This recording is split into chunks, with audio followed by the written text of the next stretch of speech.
Bonjour. Alors aujourd'hui un petit peu d'analyse avec la convergence dominée par le contre-exemple. Un contre-exemple que j'ai piqué à mon collègue Jérôme Germoni dans son cours d'agrégation interne. Alors la convergence dominée, c'est ce qu'on utilise quand on veut échanger limite et intégrale. Ça, c'est assez classique. Dans les suites de fonctions, dans les intégrales à paramètres aussi, dans les séries de fonctions. Donc après, vous accommodez ça à votre sauce. Je le montre pour les suites de fonctions. Vous prenez une suite UN de t continue par morceau sur un intervalle i de R. Vous supposez que UN de t converge pour tout t sur i, donc c'est une convergence simple vers u de t.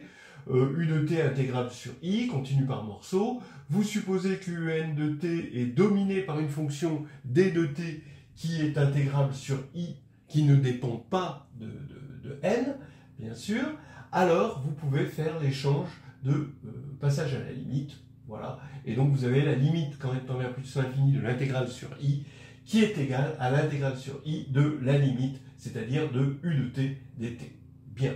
Alors le contre-exemple, donc merci à Jérôme et aux gens qui me l'ont rapporté, hein, parce que j'ai des indicateurs, c'est un de t, la fonction un de t sur i égale r+, donc 0 plus l'infini fermé, n de t exponentielle de moins nt, qui évidemment, quand on fixe t et qu'on fait tendre n vers l'infini, ça tend vers 0 par croissance comparée. Bien. Calculons donc l'intégrale de 0 à plus l'infini de un de t dt. Eh bien, ça nous fait n2 intégrale de 0 à plus l'infini de t exponentielle de moins nt dt. On fait une intégration par partie, ça fait moins n t exponentielle de moins nt entre 0 et plus l'infini, plus n intégrale de 0 à plus l'infini de exponentielle de moins nt dt, parce que j'ai dérivé t et j'ai intégré exponentielle de moins nt. Ce qui fait que l'intégrale de 0 à plus l'infini de un de t dt, eh bien, on voit ici que c'est exponentielle de moins nt, avec un moins devant, entre 0 et plus l'infini, et donc ça fait 1. Voilà. Donc, la limite de l'intégrale est égale à 1, évidemment, puisque c'est constant, alors que l'intégrale de la limite, puisque u de t égale 0, c'est 0. Voilà. Donc, ça veut dire que finalement, on a un contre-exemple, on n'aura pas une fonction intégrable sur i qui va dominer un de t. Bien. Regardons un petit peu l'allure de la fonction n de t. Pour n donné, eh bien, on a une dérivée, donc en 0, ça fait 0, d'accord? La dérivée en 0, vous calculez, vous voyez que ça fait n2, donc ça monte très fort. Ça atteint son maximum en t plutôt égale 1 sur n, et le maximum c'est n sur e, voilà. Donc finalement, ce n2 a servi à avoir un maximum très grand. Il aurait aussi servi à avoir ici une constante non nulle, d'accord? Voilà, c'est pour ça qu'on a le n2. Donc quand n tend vers l'infini, le maximum va grandir, ce qui va faire qu'on n'aura pas une fonction qui va dominer toutes ces fonctions-là. Ça va être trop grand et ça ne sera pas intégrable sur i. Voilà. Et cette fonction d n'existe pas. De toute façon, on voit qu'elle n'existe pas, parce que si elle existait, il y aurait égalité entre 1 et 0. Voilà, c'est toujours ces petites histoires qui se terminent par 1 n'est pas égal à 0. Voilà, il y en a plein comme ça. Mais de façon alternative, on arrive à se convaincre qu'une telle fonction d ne peut pas exister, parce que vous voyez que là, si vous voulez une enveloppe de tous ces sommets, ce serait t donne 1 sur t, vous voyez, puisque vous avez 1 sur n, et n ici. Bon, alors 1 sur t, 1 sur et, et 1 sur et en 0, c'est pas intégrable.